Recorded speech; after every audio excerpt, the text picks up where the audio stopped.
vez que alguma coisa, que nem agora, né, eu falei dos mais 3 anos, surgiu uma dúvida, né? A aluna foi Beatriz? Tá, Beatriz, não sei o nome de todo mundo não, tá? Só sei dela. A Beatriz ficou com a dúvida e jogou no ar, tá? Então eu queria combinar isso com vocês. Isso está relacionado diretamente ao método que eu utilizo há mais de 3 anos para trabalhar e transmitir conhecimento e capacitar alunos, capacitar terapeutas. Isso significa o quê? Tanto estudantes como quem já se formou, especializá-los no sentido de uma capacitação para o atendimento de um manejo clínico, portanto tem a ver com clínica. Quem que vai para a clínica aqui? Bastante gente, legal.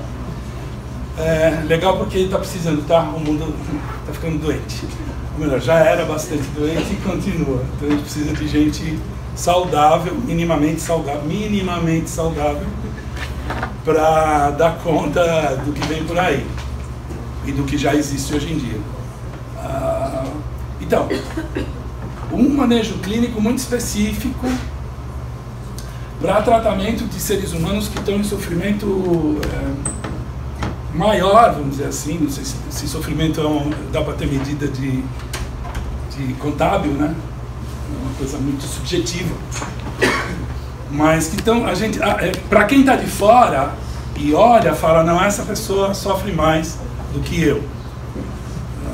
E aí está no rol do que as ciências naturais denominou de psicoses, com todos os elementos que diz respeito a isso, né? Pessoas que se desorganizam, pessoas que perdem sua própria autonomia por não conseguir um mínimo de organização que permita que ela tenha uma rotina, que ela consiga ir para o mundo e lidar com o mundo de maneira a ter um mínimo de eficácia. Então, alguém conhece o Alienista, do Machado de Assis? Ótimo. Aquelas pessoas que estavam nos porões e nos sótãos daquelas residências, hoje em dia, como a gente, graças a Deus, com a luta do processo histórico, da luta anti-manicômios e da antipsiquiatria, que começa lá com Basaglia, na Europa, precisamente na Itália, elas não estão mais em hospícios, graças a Deus, elas não estão mais encarceradas, né, sacadas do convívio social, isoladas discriminadamente. Hoje elas estão sacadas do convívio social, isoladas discriminadamente nas residências, não necessariamente em sótãos e porões, porque afinal de contas muito pouco lugar hoje em dia tem sótão e porão ainda, mas estão em quartos, não saem de casa, né? Há uma pandemia mundial de pânico e depressão, e uma das características de quem experimenta esse modo de existir, panicado ou deprimido, é ficar isolado dentro de um cercado protetor para poder suportar o dia a dia. Isso tudo vocês acompanham, né? Estou até chovendo numa olhada, vocês também sabem sobre tudo isso que eu estou colocando. Então, o método que eu utilizo já há mais de 3 anos para tanto capacitar terapeutas, como estudar, como pesquisar. O método que eu utilizo, vamos começar.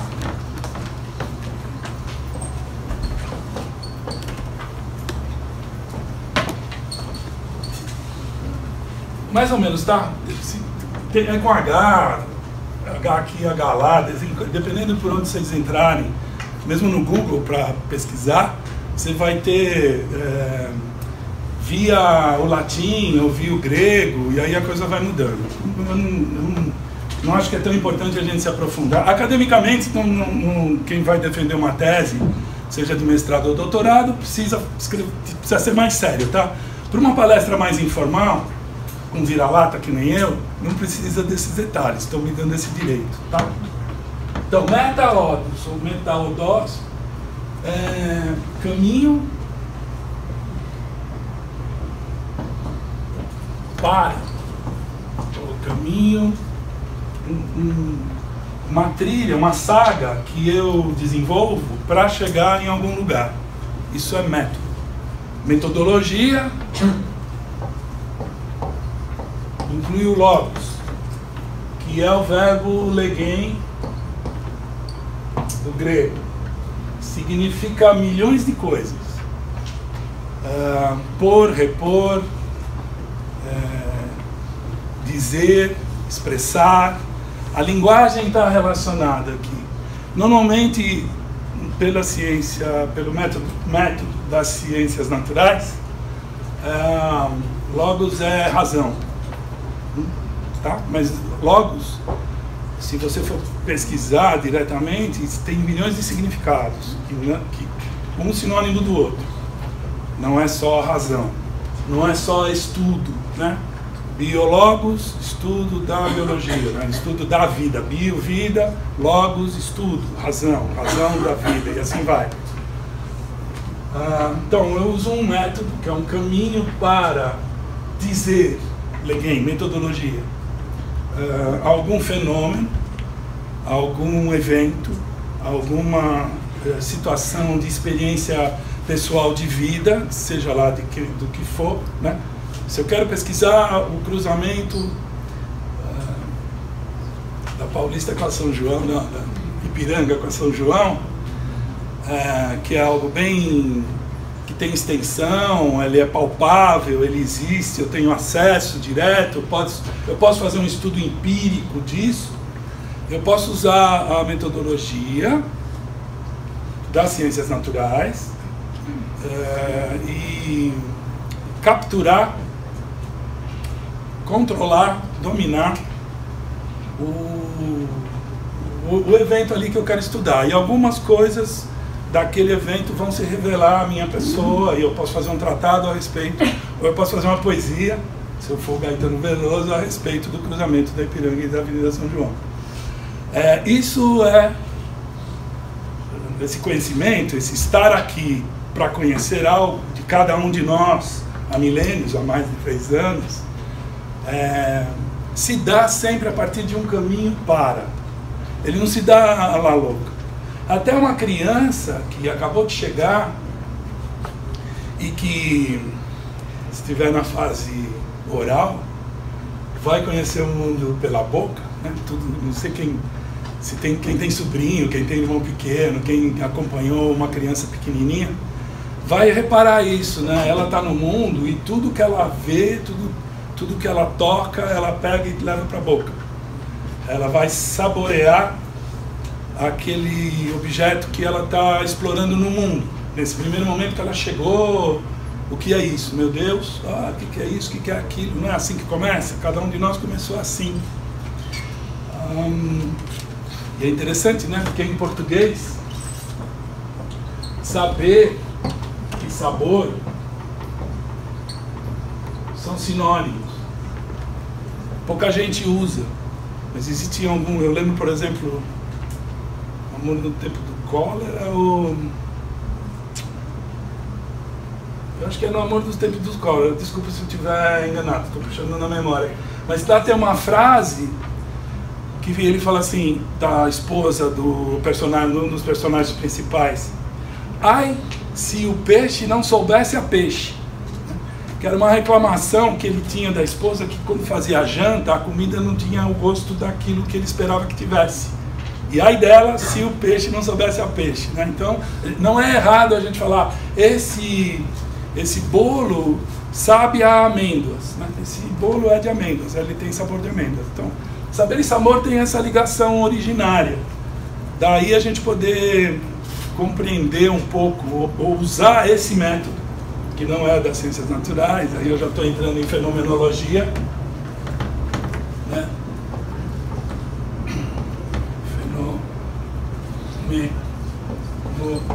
Fenomenologia, que tem legen, que tem apophanestai. E é interessante essa palavra, né? O de cá. Que lá é o dizer, acho que já pegaram, né? Se alguém tem dúvida, por favor, me interrompa. E isso tem a ver com esse método que eu estou usando esses anos todos para trabalhar. Tanto para atendimento clínico, como para o ensino desse atendimento clínico. Tá? Mas ensino é uma palavra ruim. Se eu for rigoroso, eu vou usar educação e não ensino, porque eu não estou lá para ensinar ninguém. Eu estou mais para libertar um fenômeno, libertar a possibilidade, um espaço de jogo, onde quem quer pesquisar e conhecer vai utilizar para assimilar o sabor, assimilar o saber, assimilar do que é que se trata aquilo com que essa pessoa está querendo se envolver, pesquisar e aprender. Por que essa diferença? Porque no ensino você já dá a coisa meio pronta. E no educar, você abre espaço para que o conduzir daquela pessoa, né, como se fosse alguém que conduz uma pessoa pela primeira vez a conhecer o mar. Então você pode ter uma atitude de conduzir essa pessoa e apresentar o mar para ela, e ela se põe diante do mar e tem a experiência daquele impacto. Ou você pode ir com ela pela serra, né, falando, o mar é assim, é assado, você vai ver, vai ser maravilhoso por causa disso, por causa daquilo. Então teve uma experiência ruim, o mar é perigoso, Então isso você vai ensinando, você já vai apresentando antes da tua experiência e contaminando com a tua experiência a experiência que essa pessoa poderia estar tendo, por ela.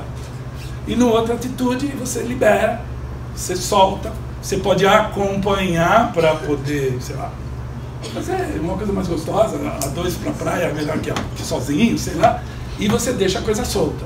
Então uma tem uma atitude muito de liberdade, o outro tem uma atitude muito de querer capturar e querer controlar aquilo que está pesquisando. Então, fenomenologia tem mais esse jeitão de soltura, eu estava numa festa e tinha uma colega que tinha uma ligação de trabalho, também uma pessoa muito séria, uma profissional muito valorosa, mas que utilizava a metodologia das ciências naturais. Gente, é o seguinte, tem uma coisa que eu faço que é horrível, mas eu não consigo me corrigir. Eu vou abrindo janelas. Eu juro que eu volto, mas eu não consigo dar aulas sem fazer isso, tá? Então vocês vão me perdoar. Se alguém se perder, porque eu abri muita janela e não peguei o começo, me interrompe e peça, por favor. Eu preciso da ajuda de vocês. E isso também é fenomenologia, é fazer junto. Não tem um professor que ensina e faz. Eu também estou abrindo um espaço de condução para que vocês participem, tá bom? Então eu acabei de abrir outra janela, desculpa. Essa pessoa era bioniana, ou seja, ela usava todo o conhecimento do Bion, que também vem no rastro de uma história, né? A história do pensamento ocidental é marcada por alguns autores muito potentes, sejam eles filósofos, sejam eles físicos, sejam eles multimídia, né? Quem vai duvidar de chamar hoje em dia o Da Vinci de um performático midiático, não é? Do ponto de vista atual, a gente olha para ele e fala, não, o cara era midiático, ele tinha uma multiplicidade de expertises. Verdade ou mentira? Todo mundo, não é? Tá. Então, a história do mundo é marcada por esses caras. E aí tem lá o Freud,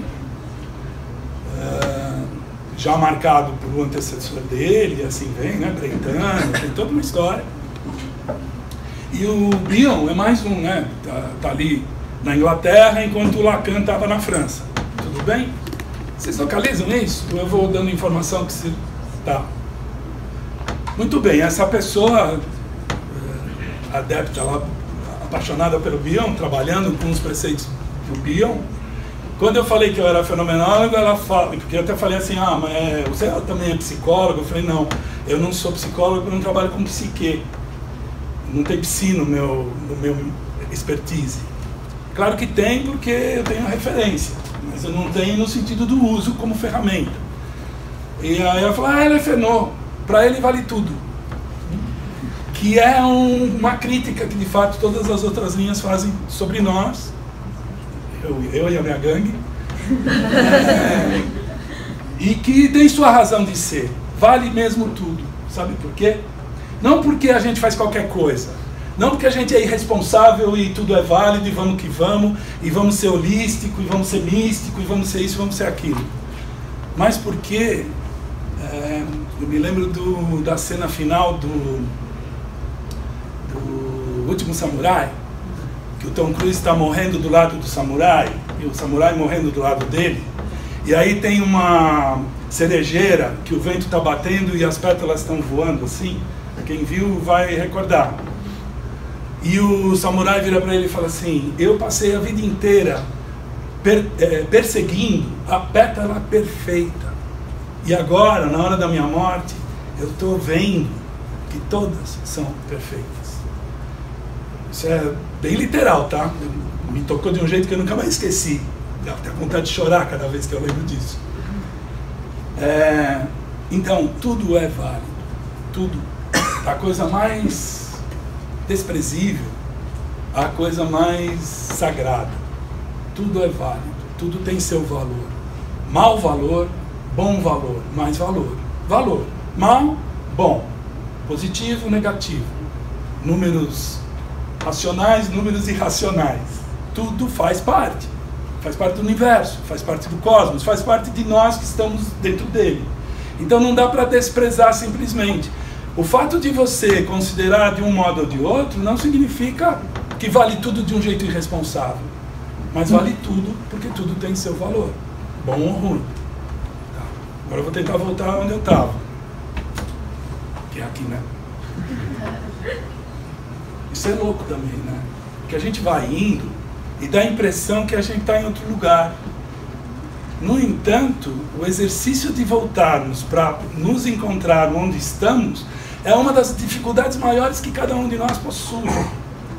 E não nos iludamos. A depressão, o pânico, as psicoses estão relacionadas a isso. Pessoas que se perdem e não conseguem mais achar o caminho de volta. A Viagem de Chihiro, quem não viu, veja.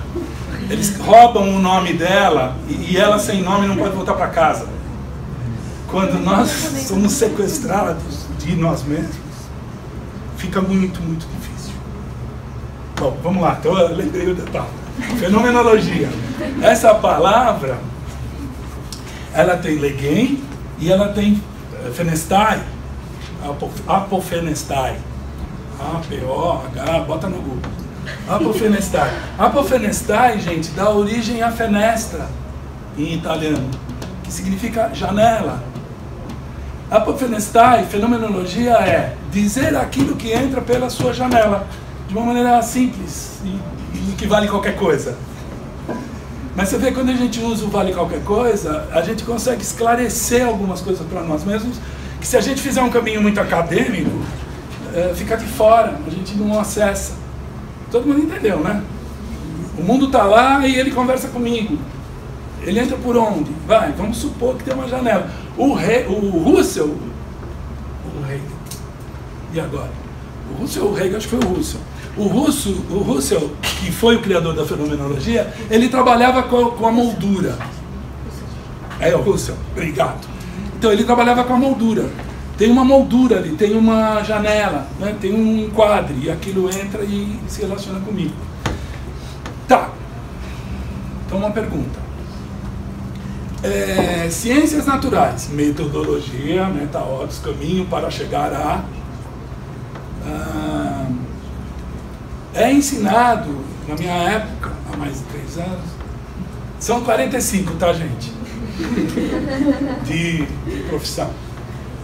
Desde o diploma. Vocês vão ter um CRP tipo 150 mil ou 200 mil e caquerada. Então, assim, há muito tempo, logo no início da universidade, a gente aprendia sistemas e métodos. Ou tinha algumas universidades mais radicais, onde já ia direto, metodologia científica. Vocês aprendiam como é utilizar, o que é o método e como é utilizar esse método. Aqui também, né? Ou ainda não? Aqui também. Aqui também. Então tá. Então vocês estão sabendo do que eu estou falando. Metodologia. Tem o das ciências naturais, tem outros tantos.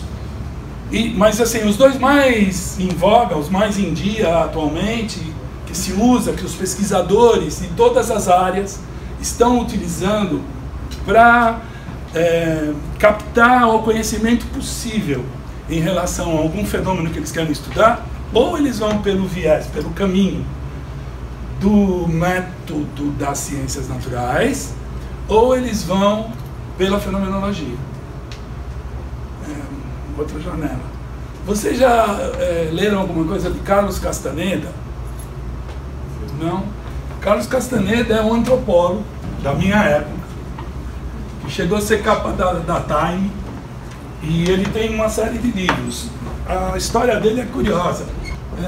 Ele queria estudar a tese de mestrado, que acabou virando doutorado, em Berkeley, nos Estados Unidos, na Califórnia, sobre o uso de plantas alucinógenas pelos índios mexicanos nos rituais religiosos deles. E, curiosamente, quando ele vai lá para fazer esse estudo, ele acaba sendo sequestrado, não violentamente, sequestrado de coração, por um xamã de uma tribo tolteca, que acaba pegando ele como um aprendiz de feiticeiro, aprendiz de xamã.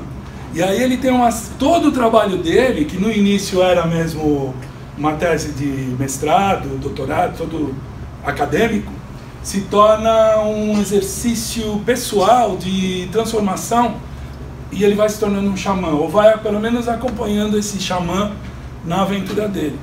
Eu estou citando ele porque ele, num determinado momento, afirma, do ponto de vista antropológico, que o método usado pelos xamãs, do ponto de vista do estudo antropológico dele, era a fenomenologia.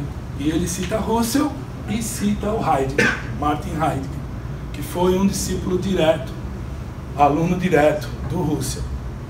E que depois também, como todo... Tem uma saga que todos vocês vão acabar tendo que experimentar na vida de vocês, que vocês vão ter simpatia por algum mestre. Isso é um DNA dos psicólogos. Talvez começa lá na psiquiatria, lá com o Freud, mas vem uma tradição mais marcante, mais marcadamente identificável a partir do Freud, de mestre e discípulo, tipo o Rei Leão, sabe? Não tem um filho e tal, aí o Simba tem que tem que superar o pai para poder seguir, então isso não muda. O Freud teve discípulos adorados e que mergulharam nos estudos e seguiram pelo método da psicanálise, e aí brigaram com Freud e fizeram suas próprias escolas, que por sua vez tiveram discípulos que brigaram e que fizeram escola, por sua vez, blá blá blá. Isso parece que não termina nunca, não terminou até os dias de hoje, tá? Também tive minha mestra e também briguei com ela e também abri minha escola. E espero não ter seguidores, né? Não sou novela, não quero que ninguém me siga mesmo, mas na atitude fiel à metodologia da fenomenologia, se você vai abrir espaço, é para abrir espaço, é para liberar, é para libertar, não é para ficar, não, peraí, você tem a liberdade de ir daqui a ali, dali para lá, não. Eu mesmo já fui criticado uma vez, quando eu ainda pertencia a esse grupo, de que tem certas perguntas que eu não podia fazer, porque eu expunho o grupo. O grupo acima de tudo, né? Parece um time de futebol. Não é assim que funciona, ou pelo menos até pode funcionar. Eu mesmo trabalho em rede hoje em dia, de um jeito super forte, assim, todo mundo tem que fazer parte, eu sozinho não dou conta. Então tem terapeuta ocupacional, assistente social, psiquiatra, os acompanhantes terapêuticos que vão para campo, o psicólogo, trabalha todo mundo junto, mas cada um com a sua liberdade.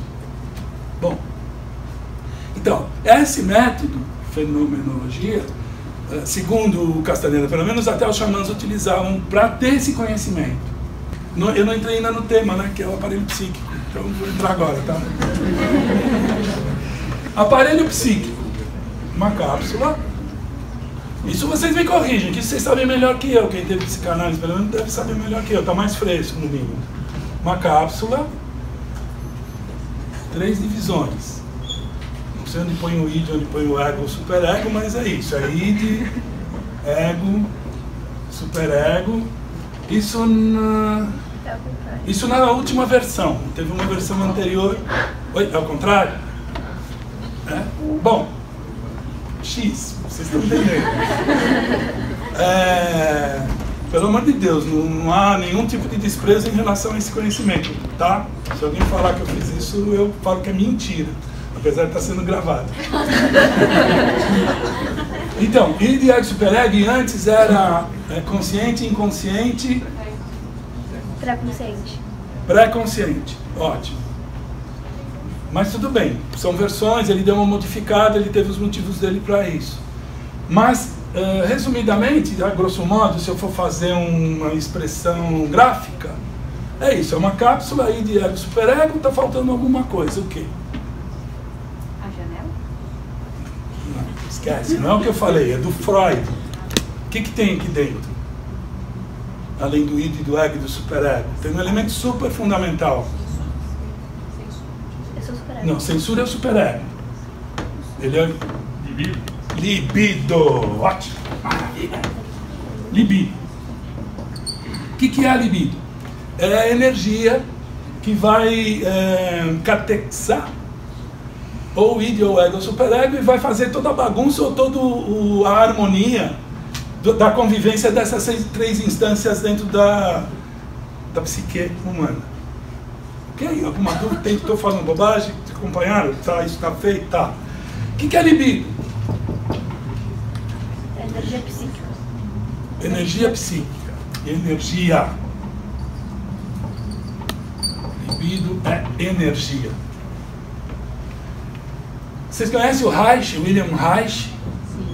Pelo menos ouvi falar. Tá. Como ele chamava a energia psíquica, discípulo do Freud, libido. Pode ser orgônio também, mas orgão por causa do orgasmo. Então, por quê? Porque essa energia era descarregada no orgasmo. Mas foi o próprio Reich que levantou uma coincidência interessante, aí eu respondo a tua pergunta do xamanismo, que é o seguinte: ele reparou que o que o Freud chamava de energia libidinal, de libido, e que atuava dentro dessa cápsula fazendo pressão para cá ou para lá, ele reparou que os indianos, por exemplo, na cultura indiana, isso tinha um outro nome. Qual? Você me olhou com uma cara como quem iluminou assim, não? Tá. Nome de prana. Quem faz yoga sabe disso. Prana. Prana é energia. Nesse caso, energia vital. Bom, aqui não está chamando de vida energia vital, mas é óbvio que é, né, gente? Nós estamos falando de vida. A vida acontece à medida que essa energia interfere, ou atua, ou compõe num ser humano dentro da psique dele. Tá, isso os indianos. Mas tem os chineses. Como é que os chineses chamavam a energia vital? Qi. Ou Qi. Qi. E o Qi, lá no taoísmo, né? Lembra? Tao. O Tao, ele é a própria fonte para os chineses, onde essa energia vem, com feminino e masculino. Lembra alguém? Feminino, masculino, Jung, ânima, ânimos. Estão sacando onde é que a coisa está? Está sacando onde é que o xamanismo entra? Porque as religiões, que isso aqui para nós ocidentais, Qi, energia vital, prana, isso é coisa de indiano religioso. Yoga é uma coisa ligada à religiosidade, né? Aos chakras, papapá, vai por aí. E é aí que a coisa do xamanismo entra. Até na África, o pessoal do Candomblé, enquanto os orixás, Eles são deuses relacionados diretamente a energias. Energia da terra, energia do ar, energia da água. Ocidentalmente não é muito distante também, porque lá no início, quem estudou filosofia, um pouquinho de filosofia vai lembrar, tudo que existia era composto de ar, terra, fogo e água. Os chineses introduzem metal, mas eles estão falando disso aqui, ó. A referência é essa. Homeopatas. Energia vital, princípio ativo. Antroposóficos, princípio ativo. Né? Quem usa antroposofia, Ansiodorum, né? Hoje em dia é muito usado, Ansiodorum. É um remédio feito pela Veleda, que tem princípios ativos. Princípio ativo, energia vital. Tudo bem? Eu acho isso. Alguém contesta isso? Posso falar desse jeito? Estou autorizado. Ok. Não, porque academicamente isso é estranho, tá? Eu teria que provar cada coisa dessa com tratados, buscando aqui, buscando lá. Eu trouxe um para me apoiar, ó. Yuval Noah Harari. Esse cara teve no Millennium, na Globo News, há 2 semanas atrás. Ele escreveu Homo Sapiens. Acho que esse livro todo mundo sabe, todo mundo está lendo esse livro. Uma pequena história da humanidade. Né? Esse cara é um historiador de origem judaica, ele é israelense, e ele está bombando, assim. Vende livro pra caramba. Eu estou na metade desse aqui, eu li o primeiro. E aqui ele tem um lugar de uma afirmação que eu vou fazer, e que não sou só eu que faço. Ele também fez, então eu já estou mais confortável. Para não ficar, né? O Arthur foi lá, falou um monte de besteira, não sei onde é que ele estava com a cabeça de fazer aquilo. Muito bem, então eu tenho libido aqui dentro agindo, que é a energia vital agindo dentro da psique. Isso é o aparelho. Isso é chamado aparelho psíquico, ou mais conhecido como psiquismo. Tudo bem? Fechou? Então tá, então vamos lá. Como é que eu vou desconstruir isso? Alguém já sabe? De tudo que eu falei até agora? Não? Alguém arriscaria? A partir desses elementos, alguém arrisca desconstruir isso? O que é isso aqui? Não? Isso é uma invenção. Isso foi inventado. Porém, gente, invenção não é ruim. Sabe de onde esse modelo inventado foi tirado? Quer começar do fim ou do começo? Fim ou começo, gente, ó. Onde é o fim aqui? Direita ou esquerda? Direita? Todo mundo concorda? O fim é direita? Por quê? Por que o fim é direita? Convenção. Por que o fim é direita? Convenção. Convenção? Então, mas convenção em cima de que coisa?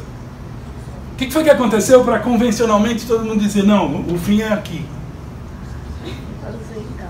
Oi? Não! A fenomenologia é assim, o mais óbvio que vier na cabeça. Porque é disso que se trata. Por isso que é qualquer coisa. Desde que não veja bobagem, né, gente? O que vem na cabeça não seja uma bobagem. Eu não fiz isso, ó. Eu comecei aqui, certo? E eu terminei aqui. Por isso que aqui é o fim e aqui é o começo. Porém, se eu falar, não, peraí, aqui eu vou considerar que é o fim, ou que é o começo, e aqui eu vou considerar que é o fim. Vamos fazer uma convenção. Pronto, mudou. Nós estabelecemos entre nós que a coisa inverteu. Que coisa esquisita. Pois é, mas eu estou usando o quê? Um pensamento linear.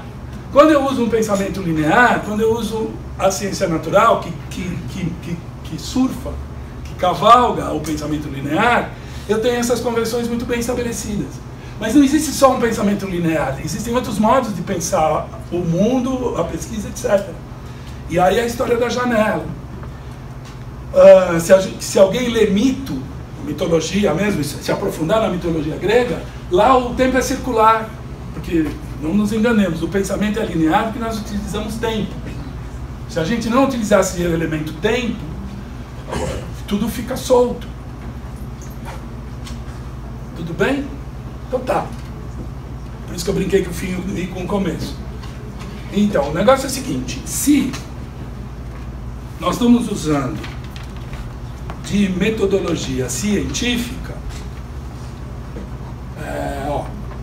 final do século XIX e começo do XX, e se chamava pelo Descartes, ou pelo menos um dos elementos que ajudava essa metodologia, que estava integrado nessa metodologia, que é um modo de estudo de cada coisa, tinha um elemento forte que era o determinismo mecanicista. Impossível vocês não terem ouvido isso. Determinismo mecanicista é uma marca da metodologia das ciências naturais, que foi acabada, que não é ele que inventou isso vem vindo através dos tempos, de filósofo a filósofo, de pesquisador a pesquisador, e ela é acabada, ela é burilada pelo Descartes, que estabelece 3 instâncias principais dentro do determinismo mecanicista, que são res cogitans, res extensa e res divina ou divinatis. Res, o que é res em latim? Ninguém sabe? Res é coisa. Cogitans. Que? Cogitar, que cogita, que pensa. Res extensa, coisa que tem volume, extensão. E a coisa de Deus. Isso menos importa para nós e muito menos para as ciências naturais hoje em dia. Bom, se tudo vai ficar determinado, vai ficar acolhido na hora da pesquisa como coisa que pensa ou coisa que tem volume, eu vou pesquisar a partir disso, o ser humano como um todo, com a psique, com a energia vital que o constitui, com a existência histórica dele, etc, a partir do final do século XIX, começo do século XX, se bem que o Descartes mesmo é 18, 19, né? vem vindo de lá. A partir desse momento histórico, nós, seres humanos, nos tornamos coisa que pensa. Por isso que hoje em dia, na minha época ainda a gente namorava, hoje em dia todo mundo se pega, né? Por isso que é possível pegar. Porque você virou uma coisa, eu vou lá, pego, despego, boto no armário, tiro, volto, vou embora, faço o que eu bem entender, ioiô. Eu vou perdendo um certo respeito, assim, né? Pelo uso do ti dentro de mim, né? Da energia vital, da libido, assim vai. Mas isso é comentário paralelo. Muito bem. Se todo mundo concorda com isso, e não sou eu que estou dizendo, isso está historicamente identificável, olha só o que eu achei, que bonito. Esses princípios pode ser resumido numa frase, muitas frases, mas eu peguei uma. O conhecimento é o resultado da captura de verdades por um sujeito sobre um objeto. Então, a partir daí também, a vida de uma maneira, ou o conhecimento de uma maneira radical, separa o investigador do investigado. Separa o homem do seu mundo. O mundo é uma coisa, eu estou dentro de um mundo. Eu estou dentro do Mackenzie, eu estou dentro da sala de aula do Mackenzie. Eu aqui estou falando, vocês aí estão ouvindo. Tem algumas tribos, depois uma outra pessoa me falou que tem pesquisa, tem experiência de contato com povos indígenas, das várias partes do mundo, me disse o seguinte, que não é só umas tribos, a maioria deles não possui pronome pessoal. Eu, tu, ele, nós, vós, eles. Não existe. O que é que existe? Advérbio de lugar. Aqui e lá. Então, aqui fala, aí escuta. O que significa isso, do ponto de vista dessa separação sujeito-objeto? Ou investigado, investigador? Significa o seguinte, eu, que aqui falo, se também sou escutado ali, onde é que eu estou? Posso afirmar que eu estou aqui e estou lá? Mas todo mundo está me vendo aqui.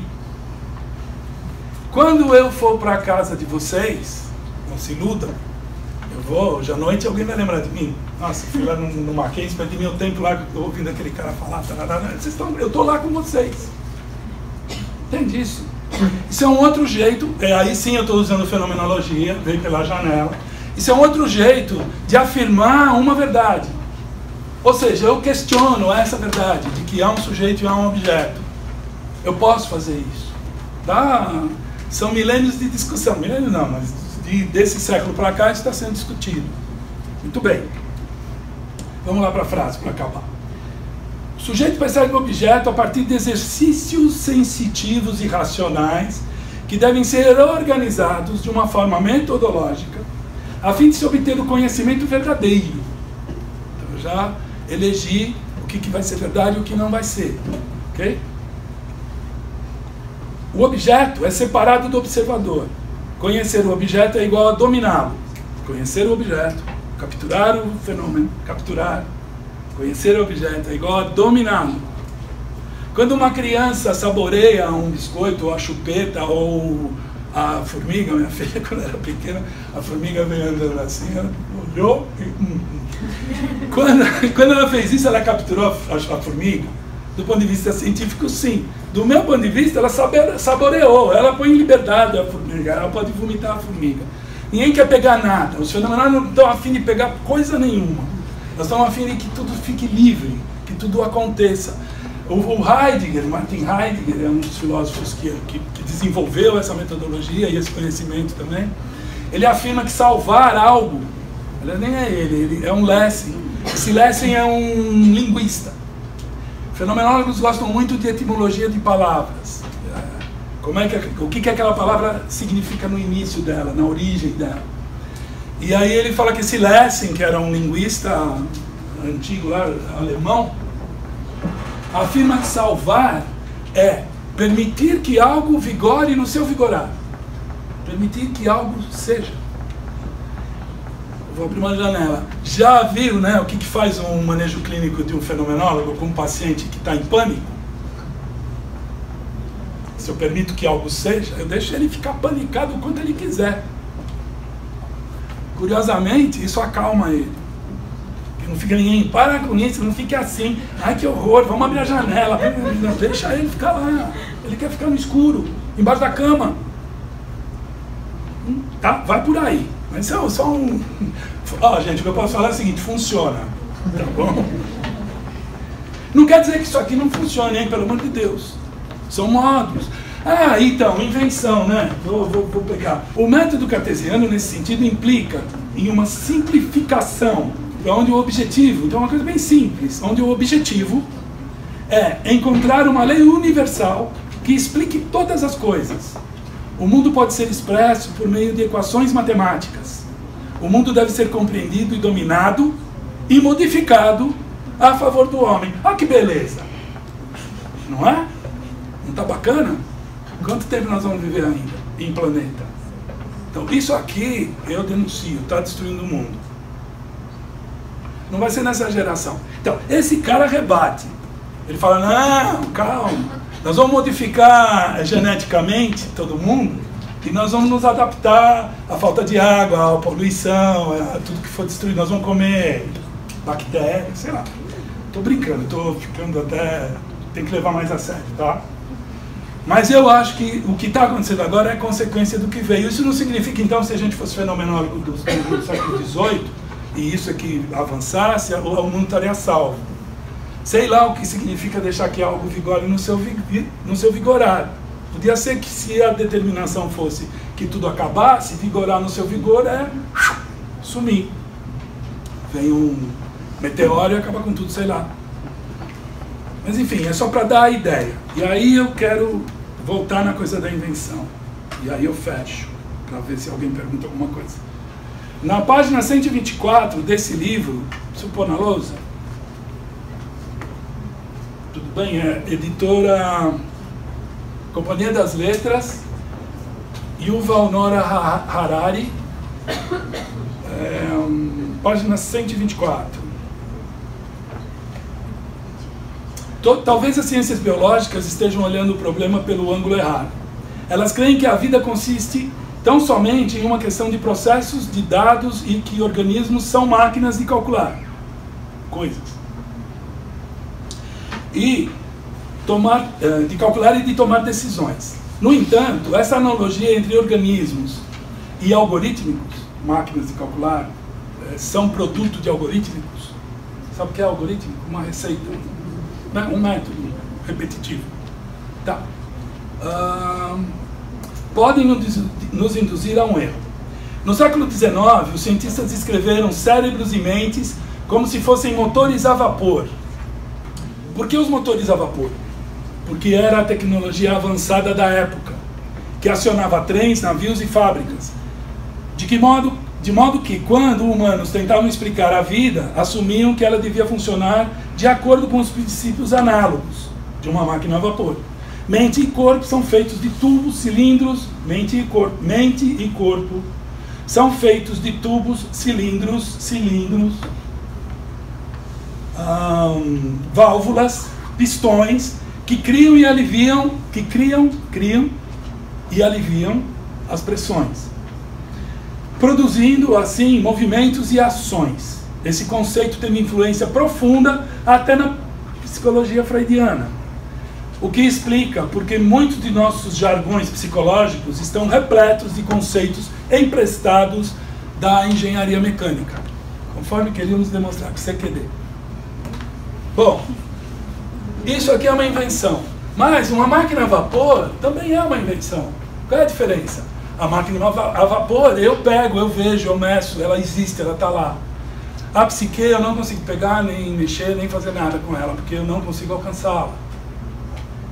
Isso não significa que muitos profissionais, utilizando essa referência, não conseguem feitos, não conseguem curas, e o próprio Freud, na época dele, conseguiu muita gente completamente curada. Não é à toa que ele conseguiu a fama, a importância na humanidade, na história da humanidade, né? As mulheres, principalmente, naquela época, estavam cegas, paralíticas, mudas, surdas, com muitos sintomas neurológicos, identificáveis neurologicamente.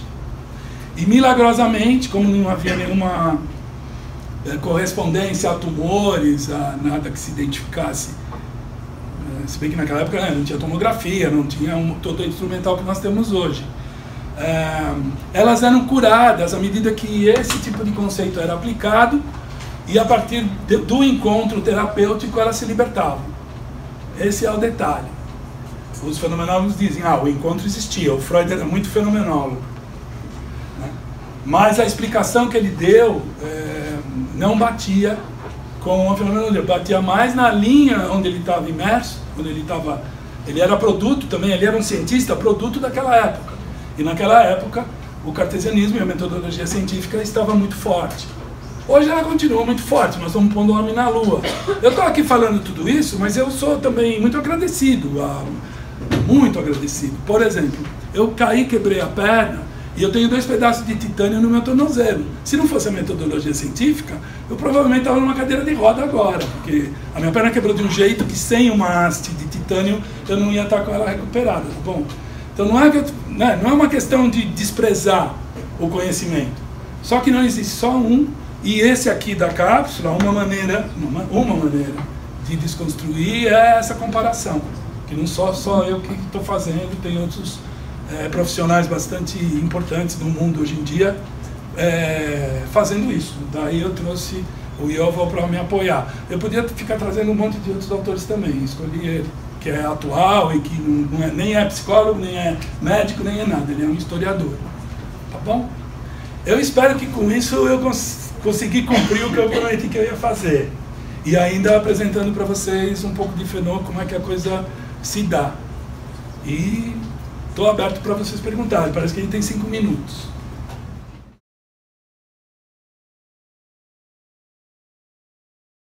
Como a fenomenologia vê a questão dos perversos? Boa pergunta. Se a gente usar a ideia do vigorar no seu vigor, a gente tem que ir bem fundo em toda a história do que nós estamos chamando de perversão. Porque aí isso aí fica igual aquela hora que eu fiz o negócio do traço. É uma convenção, né? Perversidade é uma convenção também. Tem um autor muito essa coisa do mestre e discípulo. Um dos autores fortes é um cara chamado Medard-Boss. Ele é um psiquiatra,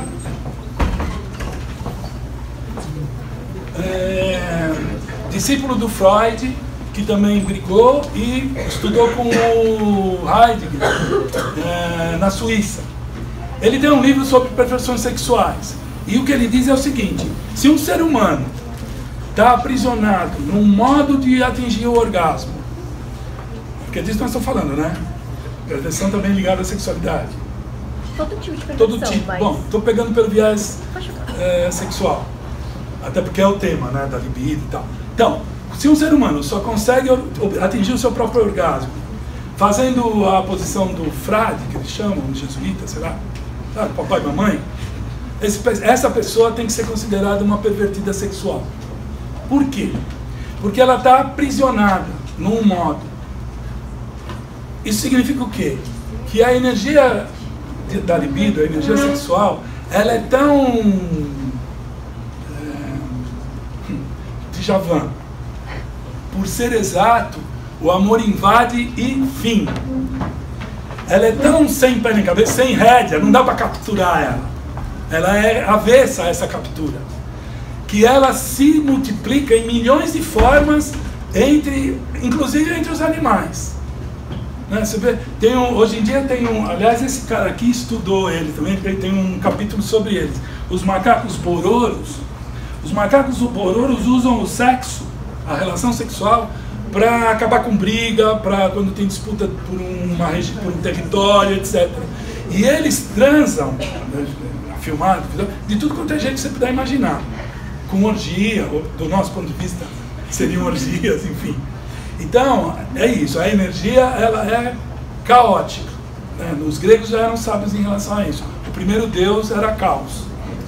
Essa energia é caótica. Então, se ela aparece para um ser humano com essa forma, com aquela, alguém saudável é alguém que em liberdade pode se entregar, não se abandonar. A hora que abandona também entra em doença. Mas isso é um outro capítulo. Se entrega a ela e, claro, na entrega tem uma experiência não destrutiva. Porque senão aí entra uma outra questão também. Então, uma pessoa que quando vai para o namorado, ou para a namorada, o que for, experimenta muitas sensações, muitas expressões do seu amor, do seu carinho, é uma pessoa saudável. Se ela está só fixa numa questão só, one way, aí ela está adoecida. Tanto que para nós, fenomenólogos, aí quase todos, doença não existe. Doença é uma coisa que não existe. Então quando eu falei em pânico, em depressão e tal, eu só estou pegando uma referência emprestada das ciências naturais. Porque, a rigor, não existe pânico, não existe depressão, não existe nada disso. Tudo é balela. Por que não existe? Porque, como nós não somos coisa, nós somos muito mais do que... Nós também somos coisa. Mas nós somos muito mais do que uma coisa. Fica um negócio de gênero que fica inviável. Né? As feministas. Não existe as feministas, não existe. Existe quem? Existe a Beatriz, a Maria, a Joana, a Dani. Existem mulheres com nomes, pessoas com histórias pessoais. Existe singularidade. Né? A torcida do Corinthians é um múltiplo. Mas lá dentro ela é composta por muitas pessoas. Você falou do filme que tira o nome da tia. Por isso que eu falei do filme que tira o nome. A moça ela tira o nome dela e coloca outro, ela se perde. E aí ela se perde. E quantos pais e mães, educadores e turmas, né? Você entra num grupo, aí o grupo fala, não, se você vai pertencer ao nosso grupo, você não pode ser desse jeito, você tem que ser assim, assado, cozido, sei lá o quê. Você descaracteriza aquela pessoa, você não respeita aquela pessoa naquilo que ela é, e você tira dela aquilo que é dela, e ela se perde. Né? Quanta gente sai para tomar um chopp, comer uma pizza com os amigos, aí tá morrendo de vontade de pedir uma de calabresa. Mas todo mundo pediu de mussarela com alite e pronto, ela fica na dela, ou ele fica na dele e come aquilo que ele não queria comer. Mas, sabe, são exemplos simples assim. Então, como é que você não se anula, não se neutraliza como ser humano? Como é que você se impõe a si próprio? E aí a relação sexual vale tudo, desde que não seja destrutivo. Tem um caso que ele acompanha de um homem que é procurado pela esposa dele, que esse livro não tem em português, tá, gente? Por isso que eu não estou nem pondo. É um livro que está em alemão e em inglês, não sei se vocês acham fácil.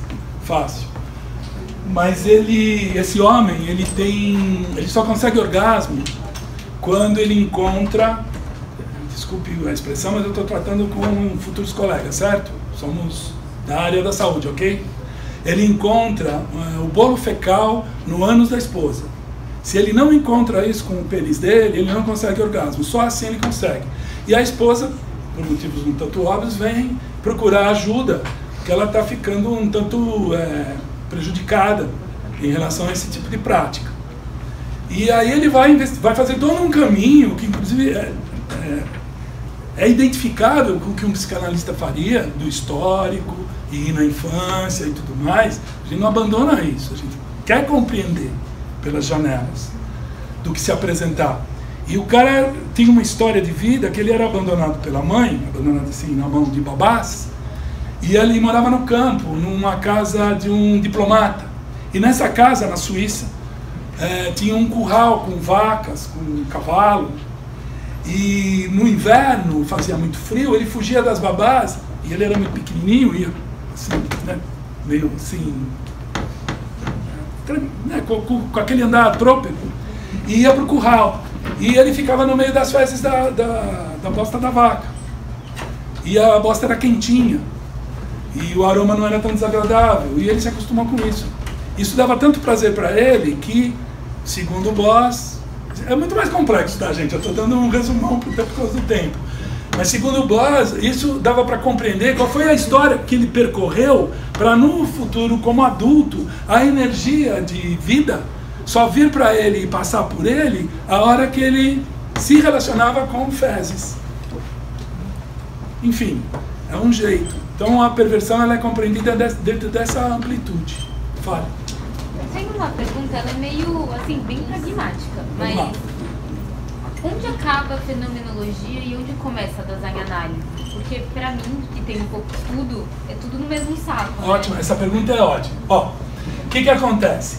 O Freud não utilizou uma base filosófica do Descartes? Tudo bem? Espero isso ter ajudado vocês agora nas próximas matérias. Vocês vão ter uma referência, né? O Freud não foi um inventor do nada. Ele estava dentro de uma universidade, onde ele aprendeu metodologia científica. Ele era um médico psiquiatra, então ele percorreu todo um trajeto de pesquisador. Como estudante, uma vez formado, e ele vai fazer o estudo. Como ele faz isso? Ele faz isso dentro daquilo que ele aprendeu nas universidades. O que estava sendo dado nas universidades? A mesma coisa que vocês estão aprendendo. Metodologia científica. Então, o que aconteceu? O Boss, no caso da Dasein, né? Tem isso, eu não falei nada de Dasein para vocês, vou falar agora. O Boss, ele é um dos fundadores da Daseinsanálise.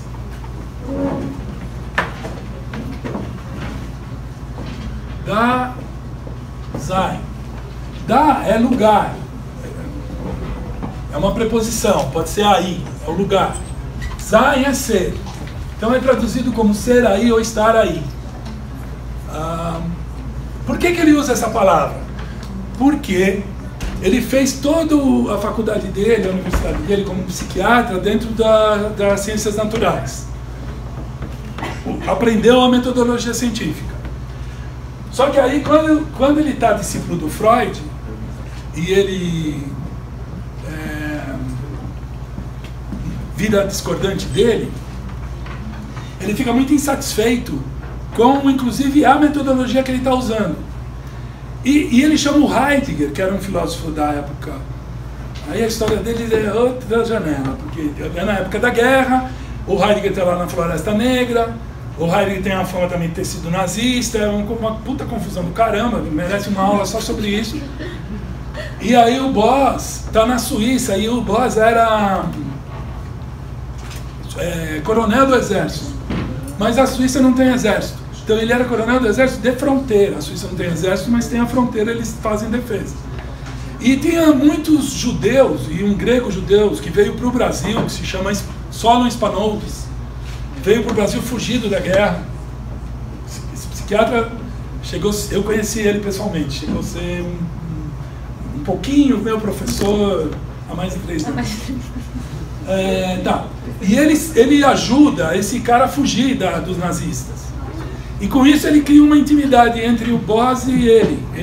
O Heidegger, que está fugido, porque o Heidegger foi nazista, foi o cacete, e todo mundo pegou no pé dele, todo mundo queria a pele dele. O SS, porque ele se voltou contra o nazismo depois, e também os aliados. Então ele vai fugir, fica fugido na Floresta Negra. E o Boss manda chocolate para ele, porque chega na mão dele um exemplar do Seritem, e ele se encanta com aquilo e começa um diálogo. Aí, quando a guerra acaba, ele traz, em 59, ele traz o Heidegger para a Suíça e ele começa a dar aulas sobre fenomenologia, existencialismo, para os suíços, os médicos, os psiquiatras suíços desse grupo. O Jung morava na mesma rua que o Boss, então o Jung participou dessas palestras também.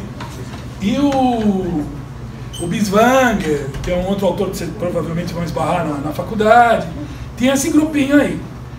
E aí o Heidegger, na obra dele, ele chama o ser humano de Dasein, ser aí, estar aí. Por isso que vai se tornar depois Daseinsanálise. Esses seminários se chamaram Seminários de Zolikon.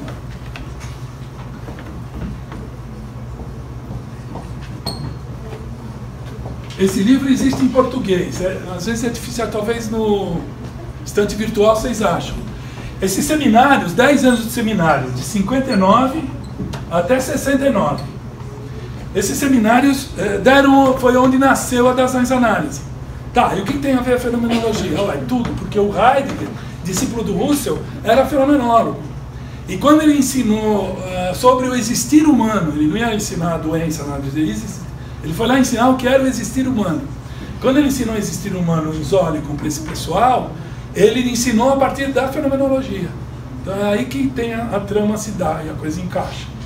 E aí o Boss, então, ele pensa numa saúde desse existir humano, assim, já... Isso. Como que ele pensa a saúde do existir? A liberdade no seu vigorar do vigor dela. O que isso quer dizer? Quer dizer o seguinte... Saúde é ser humano em liberdade, doença é ser humano aprisionado, ser humano perdendo liberdade. Quando eu quebrei minha perna e fiquei de cama 1 semana, eu perdi a liberdade de caminhar. Então eu estava adoecido. Por aí que a coisa vai. Então se eu estou acompanhando um rapaz atualmente que está vivendo uma coisa parecida. Quem assistiu Mentes Brilhantes? Então, como é que ele resolveu a questão dele, o cara da Mentes Brilhantes? O Mentes Brilhante é o cara que ganhou o Prêmio Nobel de Economia, eu acho. E ele era, do ponto de vista das ciências naturais, ele era esquizofrênico. Ele se relacionava com entes que apareciam para ele em visões que não existiam, não tinha correspondência efetiva.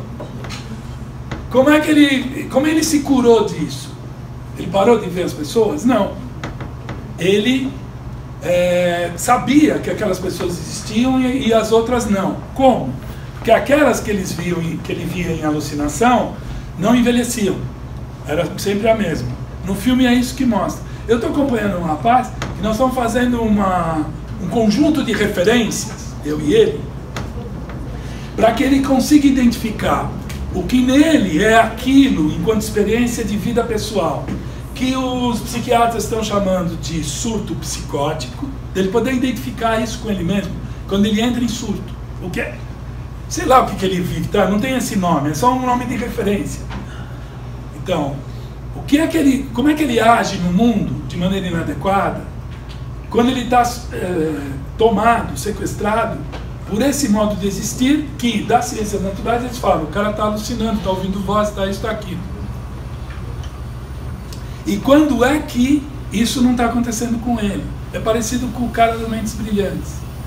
Tem uma outra série aí, pintando, nem é tão boa, eu achei essa por acaso, que chama Happy, que é uma menina que foi sequestrada por um cara e ela tem um amigo imaginário, que é um unicórnio azul.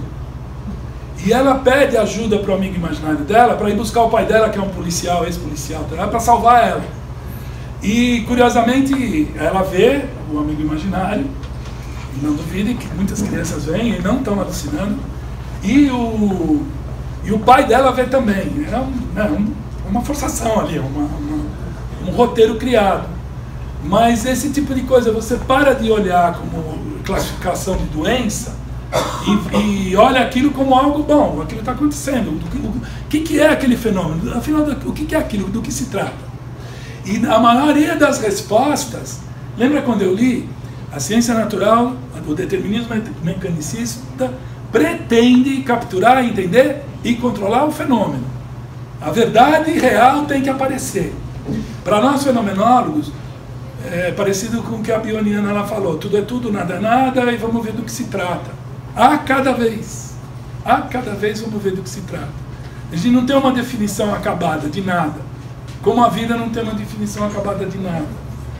Aí a Cássia Eller, né? Eu fui lá fora e vi 2 sóis num dia e a vida que ardia sem explicação. Não tem explicação, não tem, gente, não adianta buscar isso aí. A hora que você encontra uma explicação, você caiu na armadilha de uma cristalização. Isso é perigoso, isso dá infarto. O que é um infarto? Uma pessoa que perdeu a flexibilidade de aceitar o mundo e a vida. Uma outra senhora que nós estamos acompanhando, isso é interessante também, ó. Começo e fim, né? Nasceu e a morte está lá esperando ela. Então ela vai, quando ela nasce, ela está assim, ó. Ela, eu, você e todo mundo.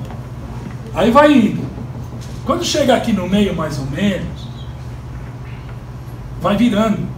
E quando chega aqui, faz assim, ó. Ou seja, quando eu nasço de costas para o meu nascimento e diante da minha morte. Quando eu tinha 15 anos de idade, eu pensava, pô, se eu morrer com 80, falta um monte, né? Agora eu estou com 65. Tá chegando? Ou não? Então, o natural da maioria dos seres humanos, inclusive é um aprisionamento, é você ir virando. Aí eu fico diante do meu nascimento, a morte fica nas minhas costas. O que isso vai trazer como consequência direta no existir desse ancião? Ele só vai ter memória da infância, a memória recente vai acabar, e aí vai chamar de Alzheimer, vai chamar de senilidade, vai chamar de um monte de nome. Mas uma maneira de olhar para isso é, bom, eu não quero a morte está chegando, deixa eu ver se eu consigo negá-la, deixa eu ver que manobra eu faço para brecá-la. Esse cara, o Yuval, no Sapiens, ele denomina uma expressão que eu nunca tinha ouvido na minha vida até aquele momento do livro, que estava no livro, que ele vai chamar da criação no futuro em 10 anos. Vocês vão ver isso. Talvez eu não, vocês sim. Em 10 anos vão começar a existir os amortais. Que seriam amortais? Não seriam nem imortais como os deuses e nem mortais como nós. Seriam aqueles que podem continuar vivos desde que não se suicidem, não tenham um acidente, porque eles não vão nem mesmo envelhecer. os hormônios do envelhecimento vão conseguir ser contidos através de uma modificação de DNA. Então, aquela realidade do altered carbon, lá é diferente, lá muda a capa, né? Tira o chip de um ser humano, coloca num outro corpo, ele continua vivo. Fala. Nessa questão, se a pessoa está chegando na época da morte, e ela fica olhando de frente, olha na cara da morte e vê que fudeu, vai vir mesmo. Esse seria o caminho da resolução ou é outro lugar que a pessoa fica presa? Maravilha a tua pergunta. Esse é o caminho da solução. O Heidegger chama de serenidade. Sabe aqueles anciões que não ficam esquecidos, que ficam lúcidos até ir embora? E que morrem com a cara mais na boa do mundo, que aceita a morte? Esse cara está sereno. Em alemão é engraçada essa palavra. Serenidade vem de lassen. E a serenidade, a tradução é gelassen. Ge é uma expressão que dá advérbio. Gelassenheit. Gelassenheit, serenidade, se traduzir ao pé da letra para o português, é deixaridade. Quando a pessoa atinge o estado de deixaridade, aí ela não precisa fugir de nada, ela aceita a morte dela, e se ela aceita a morte dela, ela pode aceitar a vida dela.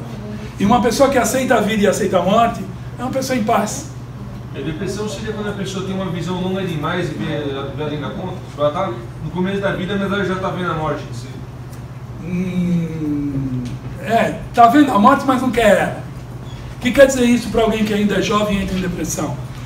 Quer dizer que, como ele não quer morrer como jovem, porque o mundo adulto de repente está parecendo para ele muito assustador, as responsabilidades, enfim, tudo que chega, ele tenta brecar isso, ou ele tenta encontrar dentro dele uma capacitação, um recurso para poder ir para aquele mundo adulto, porque ele quer muito ir para lá, todo mundo está lá, os amigos já foram, ou enfim, ele quer continuar, porque não é morte, né? É um mundo cheio de coisas para viver, de família, viajar, sei lá o quê. Só que ele não encontra recurso para isso. É igual você pegar uma criança de 5 anos e dar 2 sacos de açúcar de 5 quilos, sabe? Bota na mão dela e fala, carrega até lá. Ela não aguenta. É parecido com isso que acontece. Então o que seria interessante? Bom, como é que eu encontro esses recursos dentro de mim? Se eu deixo tudo ir, esses recursos têm que estar em mim. Deus não me deu a vida? A vida não é isso? Nascer, desenvolver, amadurecer, envelhecer e morrer? Bom, se eu não fizer nada, isso vai acontecer comigo. Mas para isso eu preciso ter um condutor, o educar, um conduzir, de alguém que fala, meu querido, fica tranquilo, é assim mesmo, vamos que vamos, a coisa está beleza, tá suave, vamos que está suave. Porra, mas eu estou com fome. Então, você está com fome, vamos ver se a gente arruma um jeito de comer, mas está suave. É complicado isso, tá? Não é tão simples como eu estou colocando. Você tem uma palestra do Lama Michel.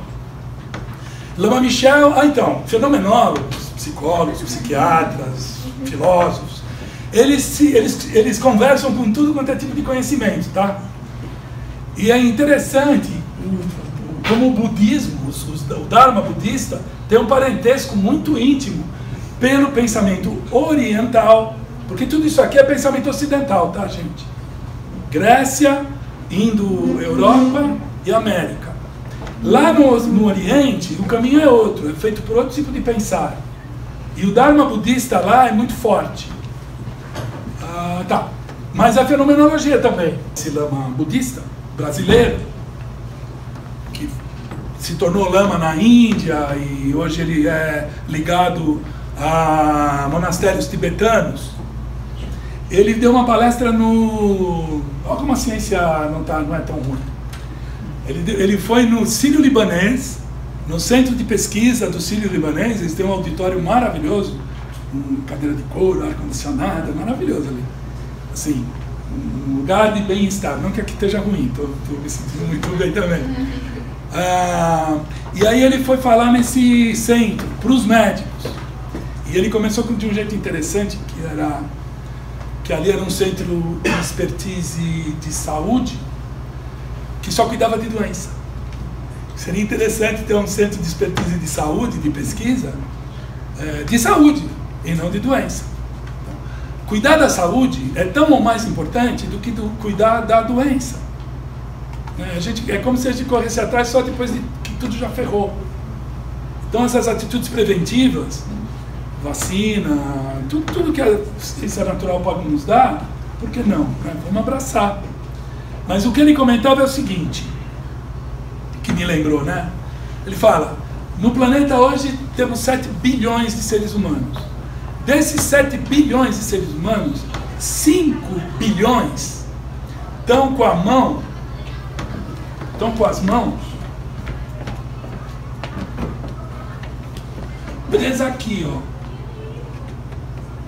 Estão com a mão presa lá, no batente da porta. Ele deu esse exemplo. Quando você está com a mão presa num batente de porta, esmagando, tá, gente? Eu não ia esmagar minha mão, né? Quando você está assim, o que fazer? Dá para falar? Calma, tá suave, vamos nessa, a morte chega, tarará, não dá, né? Então é complicado também, tá? Não é que a fenomenologia é uma panaceia, trouxe uma grande notícia e vai salvar tudo. Temos questões políticas, temos questões de política pública, de alimento, muito sérias ainda entre nós. Então é muito polêmico, tá? Dá para falar muito. Mas eu estou ilustrando isso para responder você. Não é simples assim, sim. Se você aceitar a vida fica suave para você. Se você briga com ela, você arrumou uma encrenca que você não vai vencer, inclusive. É uma briga fadada ao fracasso. Porém, tem outras questões. Né? Nós estamos aqui. Estamos perto da Paulista, ali a Consolação. Todo mundo vai almoçar daqui a pouco. A coisa está bacana, ar-condicionado, né? Tem 5 bilhões de seres humanos que estão vivendo outra coisa. Isso é uma coisa para se pensar também. Claro, né? Você vai falar, pô, mas Arthur, então como é que é? Né? Você é um profissional, pensa tudo isso, você atende quem? Não são esses que têm ar-condicionado, que pode pagar a tua hora, etc, etc. É verdade, eu tenho um site no ar, custa dinheiro. Eu estou vestido, eu tomei banho, custa dinheiro. Chegar aqui vestido com barba feita e banho tomado. Um profissional ligado, que tem essa consciência, ele tem que ter uma disponibilidade, no meu entendimento, tanto para sobreviver, preciso de dinheiro também, preciso trabalhar, preciso ganhar, mas também pegar um pedaço do meu tempo e oferecer para multiplicar guerreiros. Vocês têm esperança de ter vindo aqui e colocado sementinhas, sei lá que elas vão brotar. Eu não vou ganhar nada financeiramente com isso. Eu vou transformar o que eu estou fazendo em algo positivo para mim, até financeiramente também. Eu estou gravando, eu vou editar, eu vou colocar no meu site. Então tá, eu vou reverter esse esforço que eu estou fazendo. Acordei, preparei a aula, vim, tarará, a meu favor. Mas esse trabalho não é remunerado diretamente. Que outros lugares? Bom, se eu tenho uma equipe de ATs, de acompanhantes terapêuticos, estudantes, que querem aprender, eu posso colocar eles dentro de um CAPS e coloco. Eu posso colocar ele no ambulatório longitudinal da Unifesp e coloco lá, Hospital São Paulo, ambulatório de psiquiatria. E eles vão para lá trabalhar, para aprender. Portanto, é um trabalho de dedicação gratuita. E com isso eu dou suporte para alguns CAPs. É coisa pequena, tá, gente? Mas eu sou só um passarinho, inclusive vira-lata. Eu jogo a água no incêndio onde dá para jogar. Mas se todo mundo jogar uma gota d'água no incêndio, todo mundo, os 5 bilhões viram 2, que viram 1, quem sabe um dia. Sonho de adolescente. Tá? Então assim, a tua pergunta cabe e é preciosa. Mas a gente não pode ficar só nela, não são só essas pessoas que estão deprimidas ou em pânico, que estão precisando de suporte terapêutico. Uma pessoa que está, um moleque que está no sinal de alguma rua dessas, vendendo balinha, precisa também, ou lá na Cracolândia, né? Que tipo de ação será que a gente consegue fazer efetiva, que até agora todas fracassaram, para ajudar aquelas pessoas que estão lá. Levar a crack para eles cheirar. Teve um aluno meu, vai ilustrar no sentido de como é a fenomenologia. Teve um aluno meu, vale a pena esse vocês conhecerem. Bruno Ramos.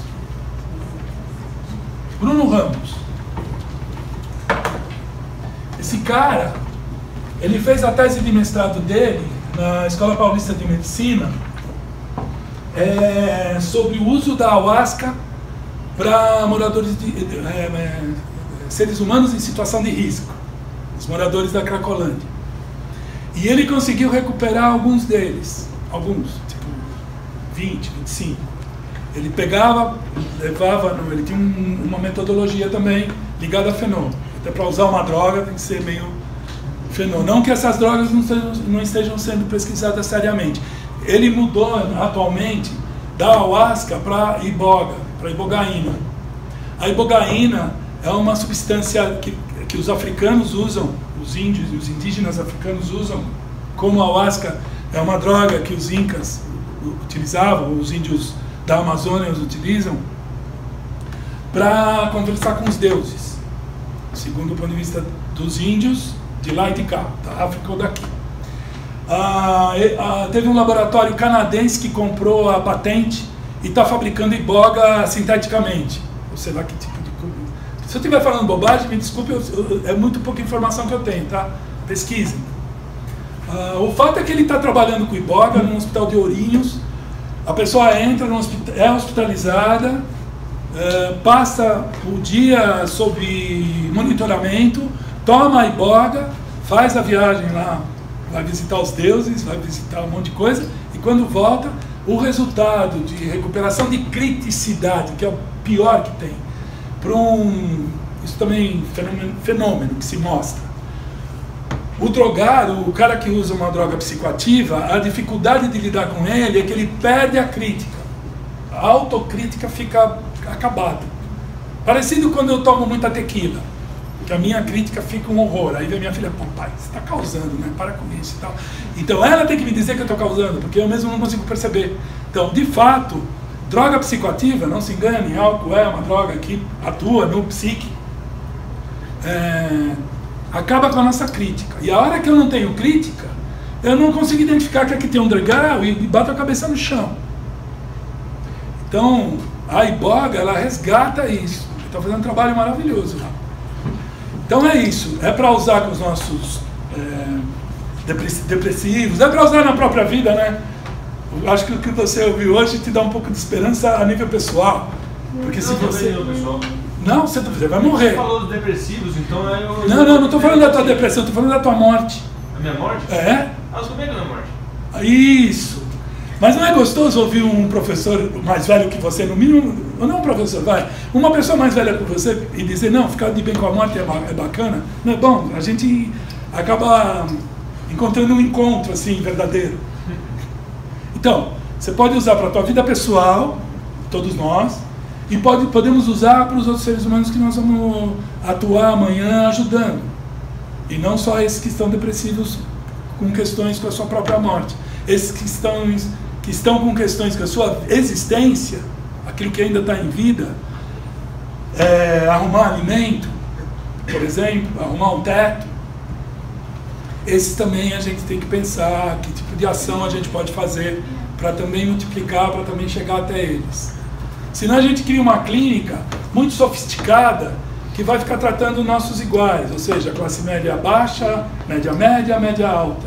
A classe desfavorecida fica na mão do serviço público, ou seja, ficar na mão do serviço público é igual a ficar na mão dos senadores da República.